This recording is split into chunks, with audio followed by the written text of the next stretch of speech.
Itong southwest monsoon or hanging habagat ay umiiral dito sa western section ng Visayas at Mindanao. Kaya kung makikita po natin, kaya asahan po natin makakaranas ng maulap na papawirin na may mga kalat-kalat na pag-ulan dito sa may Palawan, Negros Island Region, Western Visayas, Zamboanga Peninsula, pati na rin dito sa may Basilan.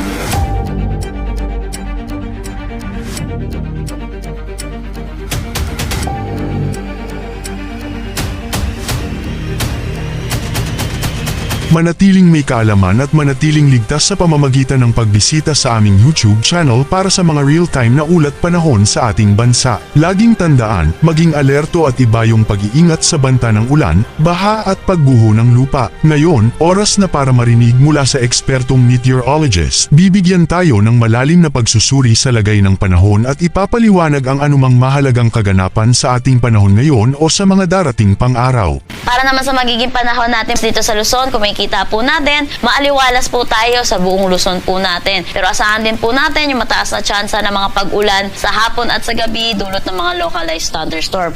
Gayon din dito sa may Palawan, Visayas at Mindanao, kung makikita po natin, magiging maaliwalas naman ang ating panahon. Pero tandaan po natin, mataas po ang tsansa ng mga pag-ulan sa hapon at sa gabi dulot ng mga localized thunderstorm.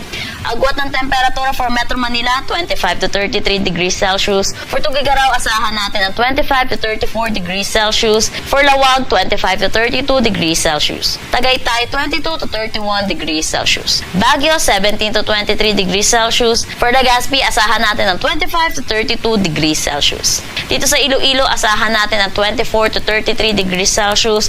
Agwat ng temperatura for Kalayaan Islands at Puerto Princesa, 26 to 33 degrees Celsius. Dito sa Cebu at Cagayan de Oro, 25 to 32 degrees Celsius. Tacloban, 26 to 32 degrees Celsius. Dito naman sa Zamboanga at Davao, asahan natin ang 25 to 33 degrees Celsius. Wala naman tayong binabantayang anumang bagyo or low pressure area sa loob at labas ng ating Philippine Area of Responsibility. Yan muna ang ating weather update ngayon. Sana ay nakita ninyo ang broadcast na ito na nagbibigay kaalaman at kapaki-pakinabang. Maraming salamat sa DOST Pag-asa sa pagbabahagi ng kanilang mahalagang insight o ulat panahon. Samahan kami sa susunod para sa higit pang mga weather update sa ating bansa at manatiling nakatutok sa weather update ng bansa at huwag kalimutan i-share at mag-subscribe na rin. Mabuhay ang Pilipinas!